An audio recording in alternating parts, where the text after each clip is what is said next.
علی بھائی اگلا سوال ہے، پچھلے دنوں مولانا طارق جمیل صاحب حافظ اللہ کی جانب سے پرائم منسٹر جناب عمران خان صاحب کے حق میں دیے جانے والے بیان کے رد عمل میں دیوبند مکتبہ فکر کے علماء کی جانب سے جو فتویٰ بازی کا بازار گرم ہے، اس کے بعد ایک عام پاکستانی مسلمان کی کیا ذمہ داری یہ ہے کہ وہ کس بات کو مانے اور کس کی نہ مانے؟ پلیز علی بھائی آپ بھی اپنا موقف دیں۔ مجھے اپنا موقف دینے کی ضرورت نہیں ہے، بہرحال یہ بات زیادہ امپورٹنٹ ہے کہ ایک عام آدمی کیا کرے۔ ظاہر دونوں طرف علماء ہیں، طارق جمیل صاحب بھی ایک بڑی پرسنالٹی ہیں، ان کے مخالفین جو ہیں ان میں کئی لوگ ایسے ہیں جن کا قد کاٹ ان سے بھی بڑا ہے، علمی لیول پہ بھی، حلقہ اثر کے اعتبار سے بھی، اور دونوں ماشاءاللہ یعنی ایک ہی مکتبہ فکر سے بھی بلانگ کرتے ہیں، فرقہ بھی دوسرا نہیں ہے۔ اس کے باوجود آپ دیکھ رہے ہیں کہ صرف پرائم منسٹر عمران خان صاحب کی جنرل سپورٹ کرنے پہ، اسپیسیفک نہیں، پی ٹی آئی کی سپورٹ نہیں، جنرل سپورٹ کہ یار اس نے کوئی حکمران تو آیا ہے جس نے ریاست مدینہ کا نام لیا ہے، بناتا ہے نہیں بناتا یہ الگ بات ہے، میں صرف اس وجہ سے میں دعا کرتا ہوں کہ اللہ تعالیٰ اسے ہمت دے، اس کے لیے دعائی کے لیے بات، یار یہ کون سا مسئلہ ہے کہ جس کے اوپر ہنگامہ کھڑا کر دیا جائے۔ لیکن آپ دیکھیں کہ طارق جمیل صاحب کے مکتبہ فکر کے ہی علماء اور ان کی کٹر قسم کی پبلک طارق جمیل صاحب کے بارے میں کس قسم کی فحش گوئی پہ اتر آئی ہے۔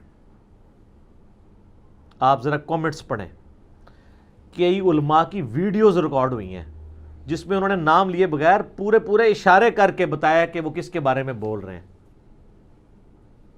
طارق جمیل صاحب کے بارے میں ایک مولوی کی ویڈیو چڑھی ہوئی ہے، وہ کہتا ہے جی یہ زر خرید علماء،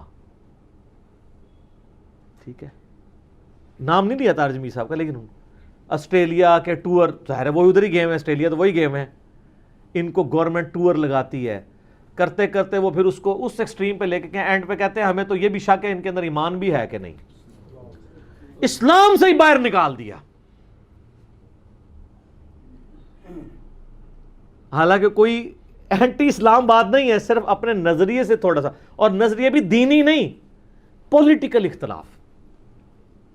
طارق جمیل صاحب کو پتا پچھلے دنوں تقریباً 1-1.5 مہینے کے ٹور پہ کینیڈا، آسٹریلیا وہاں گئے ہوئے تھے، تو یہ 17 اکتوبر کو ان کی واپسی ہوئی ہے، آج 20 اکتوبر ہے نا 2019، تو اسی دن ہی میری ان سے بات ہوئی فون پہ، تو میں نے کہا شیخ صاحب آپ کے خلاف جو ہنگامہ کھڑا ہوا ہے آپ نے دیکھا ہے ویڈیوز کے اندر؟ تو کہتے ہیں ہاں میں نے دیکھا ہے۔ میں نے کہا یہ تو مطلب آپ کو ایمان سے بھی فارغ کیے بیٹھے میں، تو کہنے لگے میرا موقف وہی ہے جو میں نے ویڈیو میں ریکارڈ کروا دیا۔ پھر انہوں نے کلیریفیکیشن بھی، آپ کو پتا ہے ایک ویڈیو ان کی چڑھی ہیں 2-3، جس میں انہوں نے کہا کہ میں کوئی پی ٹی آئی جوائن کرنے کے لیے نہیں آپ کہہ رہا، میں تو ایک حکمران کی ایک چیز کی اچھی چیز کی تعریف کی ہے، اس کا یہ مطلب نہیں ہے کہ اس کی حکومت میں اگر کوئی برے کام ہو رہے ہیں تو ان کو میں آن کر رہا ہوں۔ تو اس میں خود طارق جمیل صاحب نے ویڈیو میں کہا کہ مجھے اتنی گالیاں کھانی پڑی ہیں کہ آج سے پہلے کبھی نہیں گالیاں کھانی پڑی۔ تو سر یہ گالیاں طارق جمیل صاحب کو بریلوی، اہل حدیث اور شیعہ نے دی ہے، خود دیوبندیوں نے دی ہیں جو ان کے مکتبہ فکر کے ہیں۔ تو میں نے طارق جمیل صاحب سے کہا کہ جی آپ یہ اندازہ لگائیں آپ کہ آپ مجھے تو کہتے ہیں علماء کے بارے میں نرم رہیں، ٹھنڈے رہیں، تو آپ سے زیادہ تو نرم اور ٹھنڈا ہی کوئی نہیں تھا۔ ایک چھوٹے سے اختلاف پہ انہوں نے آپ کو ایمان سے نکال دیا ہے، تو اس کا مطلب ہے اگر اینڈ رزلٹ یہی نکلنا ہے تو میں تو بالکل صحیح چل رہا ہوں۔ نرم رہ کے اور لحاظ کر کے بات کرنے کا بھی اینڈ رزلٹ یہی ہے کہ علماء کہہ رہے ہیں کہ ہمارے علماء نے فارغ کر دیا ہے۔ مولا فضل الرحمان صاحب حفظہ اللہ تعالیٰ، میں ان کی بڑی عزت کرتا ہوں، انہوں نے سلیم صافی صاحب کے پروگرام جرگہ میں یہ بات کی ہے کہ بھئی طارق جمیل کی کیا حیثیت ہے، 1.5 لاکھ علماء تو میرے انڈر ہیں۔ یہ بات ان کی ٹیکنیکلی بالکل ٹھیک ہے، طارق جمیل صاحب ایک وائز اور ایک عام ایک سنگل عالم کے سوا کچھ نہیں ہے، علماء نہیں ان کے پیچھے کھڑے ہوئے، علماء تو ظاہر ہے رپورٹنگ ہے، ان کے باس تو مولانا فضل الرحمان صاحب ہیں، تو بات تو ان کی بالکل ٹھیک ہے۔ تو آپ یہ دیکھ لیں، تو مجھے جو لوگ مشورے دیتے ہیں، اور میں نے طارق جمیل صاحب سے بھی یہی عرض کیا فون پہ، میں نے کہا سر دیکھ لیں، مجھے کہا جاتا ہے نا نرم، تو آپ زیادہ نرم کوئی نہیں تھا، تو آپ کو انہوں نے چھوڑا، تو میں ان لوگوں کا خیال کرتے ہوئے سچائی کے معاملے میں کمپرومائز کر جاؤں، ضرورت نہیں ہے، کیونکہ انہوں نے اینڈ رزلٹ یہی نکالنا ہے۔ جو پنجابی کے اندر آٹا گوندے ہیں ہلدی کیوں ہیں، بھئی جب آٹا گوندیں گے تو ہلنا تو پڑے گا، اب کوئی ایسے ایسے کر کے تو آٹا نہیں گوند سکتا، آپ جتنا مرضی آٹا گوندتے ہوئے ایسے ایسے کریں, ذرا سا بھی ایسے آپ کا ہاتھ تھکا نہ, ان کا نہ ہل گیا, تو آپ تسلی سے پھر آٹا گوندیں جو ہم گوند رہے ہیں. نہ میں وابی نہ میں بابی, میں ہوں مسلم علمی کتابی. لگائیں نعرہ, کسی سے نہ ڈریں. تو یہ ہمارے علماء کا ایٹیچیوڈ آپ دیکھ لیں, اور ان کی پبلک نیچے وہ کمنٹس میں نے خود پڑھے. میں بڑے شوق سے مولانا کو سنتا تھا, طارج میر صاحب کو, لیکن یہ جو کچھ انہوں نے کیا ہے اس یہودی ایجنٹ کے بارے میں, استغفر اللہ, اور پتہ نہیں کیا کہ الفاظ. وہ طارج میر صاحب کو بلکہ ایک آف دا وے جا کے اپنے بارے میں بتانا پڑا ہے کہ میں بھی جوانی میں سنگر تھا, میں نے بھی بعد میں توبہ کیا, تو اب مجھے آپ پرانی باتوں کے اوپر کریں گے, ٹانٹ کریں گے, تانا دیں گے جن چیزوں سے میں توبہ کر چکا ہوں. اگر پرائم منسٹر کی کوئی پرانی لائف کے اندر, کوئی ان کی پرسنل لائف کے اندر اس طرح کے عیب موجود تھے, میں تو کہتا ہوں ایون اب بھی موجود ہیں, ہم ان عیوب کے افیکٹری, ہم ڈائریکٹری نہیں ہیں. وہ چھپے ہوئے ہیں تو چھپے رہنے دیں, نہ ان کو اچھالیں. ہم افیکٹری ان چیزوں کے ہیں جن چیزوں پہ بات ہونی چاہیے. اور وہ ظاہر ہے کہ ان 1.5 سالوں کے اندر جو پاکستان نے مہنگائی دیکھی, آج سے پہلے نہیں دیکھی, یہ بات ٹھیک ہے. پرائم منسٹر کو تو رات کو نیند نہیں پڑنی چاہیے جو ملک کا بیڑا غرق ہو چکا ہوا ہے. ان باتوں کے اوپر بات کریں نا, آپ کریکٹر کو کیوں اچھالتے ہیں؟ جو جینوئن پوائنٹ ہے ان کے اوپر بات کریں. آپ اس طریقے سے کریکٹر کو اچھالیں گے, پھر ظاہر ہے پھر دوسروں کو بھی موقع ملے گا. تو وہ کٹر لوگ نیچے لکھ رہے ہیں کہ جی ہم بڑے شوق سے سنتے تھے, بس اب ہم نے کراس لگا دیا, اب اس کو نہیں سننا. اور پھر رہی صحیح کثر علماء نے نکال دیا, انہوں نے بھی کلپ بنا دی ہیں کہ جی مولانا فضل الرحمان صاحب پریشان نہ ہوں, یہ جو زر خرید اور دنیا دار علماء ہیں جو حکومتی پیسوں پہ اس طرح کے فتوے دیتے ہیں, اور انہوں نے کہا یہ 3-4 بندے ہیں, ایک کا نہیں کہا. وہ 3-4 اگر آپ گنتی پوری کریں نا تو اس میں پہلے 2 میں مولانا طارج میر صاحب آ جائیں گے, کیونکہ اور تو کوئی آئی نہیں ہے. اب باقی کچھ میدان عمل میں آنا شروع, یعنی جو بقول ان کے میں بات کر رہا ہوں, تو یہ لوگ بالکل لحاظ نہیں کرتے ہیں. ذرا سا آپ ان سے اختلاف رائے کریں تو یہ بالکل میدان عمل میں اتر آتے ہیں اور آپ کو چھوڑیں گے نہیں. میں اس لیے یعنی اس حوالے سے کہتا ہوں کہ لوگ میرے بارے میں کہتے ہیں نا, تو گالیاں تو مولانا طارج میر صاحب کو بھی کھانی پڑ رہی ہیں. ان کا مجھے اتنا کچھ سننا پڑا کہ آج سے پہلے میں نے کبھی نہیں سنا, صرف. پھر اس میں انہوں نے ایک بڑی کریٹیکل بات کی تھی, وہ روایت تو ویسے ضعیف ہے لیکن اس کو سپورٹیو صحیح حدیث بھی ہے. انہوں نے روایت یہ بیان کی تھی کہ جو شخص کسی کو ایسے گناہ پر آر دلائے جس گناہ سے وہ توبہ کر چکا ہے, تو اللہ تعالیٰ مرنے سے پہلے اس تانا دینے والے کو, اس آر دلانے والے شخص کو بھی اس گناہ میں مبتلا کر دے گا سزا کے طور پہ. اچھا, یہ روایت اصول محدثین پہ صحیح نہیں ہے, لیکن یہ فٹ ان بیٹھتی ہے صحیح مسلم کی ایک حدیث کے اندر, بالکل سونے کی مہر صحیح حدیث. ظاہر صحیح مسلم کے اندر ہے, انٹرنیشنل نمبر کے مطابق 6681 ہے. اور آپ کو یہ حدیث مشکات کی 2 جلد میں بھی نا اللہ تعالیٰ کا جو ناموں کا ذکر اور استغفار والا جو چیپٹر ہے اس میں بھی آپ کو پہلی فصل میں یہ حدیث مل جائے گی مسلم شریف کے حوالے سے 6681 کہ نبی صلی اللہ علیہ وآلہ وسلم نے فرمایا کہ اگلے زمانوں میں ایک شخص تھا, اس شخص نے کہا اللہ کی قسم فلاں شخص کو اللہ کبھی بھی معاف نہیں کرے گا, وہ اتنا گناہ گار ہے. اوئے ہوئے ہوئے. اللہ تعالیٰ نے فرمایا یہ کون شخص ہے جو میرے بہاف پہ قسمیں اٹھا کے کسی گناہ گار کے لیے یہ کہہ رہا ہے کہ میں اسے نہیں معاف کروں گا. یہ تو اللہ کا اختیار ہے. اور اس قسم کی سٹیٹمنٹس کون دیتے ہیں؟ جن کو تقوی کا ہیضہ ہوا ہوتا ہے. داڑھی والے بغیر داڑھی والوں کے بارے میں سٹیٹمنٹ دے رہے ہوتے ہیں. کیوں دے رہے ہوتے ہیں؟ ان کو ہیضہ ہو جاتا ہے نا تقوی کا. اس کو تو اللہ نے معاف ہی نہیں کرنا.